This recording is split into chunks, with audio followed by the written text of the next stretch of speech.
జీడిమెట్ల తల్లి హత్య కేసులో సంచలనాలు వెలుగులోకి వచ్చాయి. ఈ నెల 19న నిందితురాలు తేజశ్రీపై జీడిమెట్ల పిఎస్లో మిస్సింగ్ కేసు నమోదైంది. 5 రోజులు శివతో కలిసి సహజీవనం చేస్తున్నట్లు పోలీసులు గుర్తించారు. 21న పోలీసుల సమక్షంలో మైనర్ బాలికను తీసుకొచ్చి 2 కుటుంబాల సఖ్యతతో అమ్మాయిని ఇంటికి పంపించారు.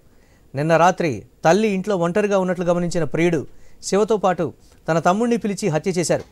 తేజశ్రీ తన చున్నీతో తల్లి మెడకు వెనుక నుండి వేసి బిగించడంతో తల్లి పడిపోయింది. అనంతరం ప్రేమికుడు సుత్తితో ముఖం, ముక్కు, చెవులపై పలుమార్లు దాడి చేసి మృతి చెందిందని నిర్ధారించుకున్న తర్వాత ప్రియుడు అక్కడి నుండి పరారయ్యాడు. కొన ఊపిరితో కొట్టుమిట్టాడుతోందని గమనించిన కూతురు మళ్లీ ప్రియుడిని పిలిచి హత్య చేశారని పోలీసులు నిర్ధారించారు.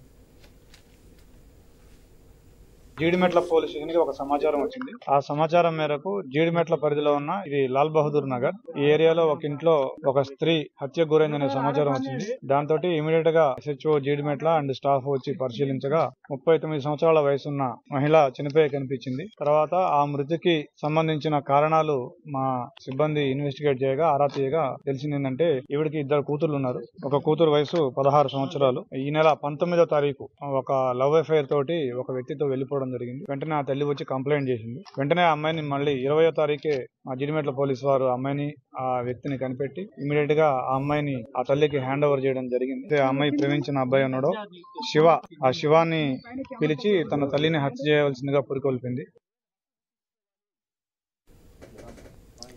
జీడిమెట్ల తల్లి హత్య కేసులో సంచలనాలు వెలుగులోకి వచ్చాయి. ఈ నెల 19న నిందితురాలు తేజశ్రీపై జీడిమెట్ల పిఎస్లో మిస్సింగ్ కేసు నమోదైంది. 5 రోజులు శివతో కలిసి సహజీవనం చేస్తున్నట్లు పోలీసులు గుర్తించారు.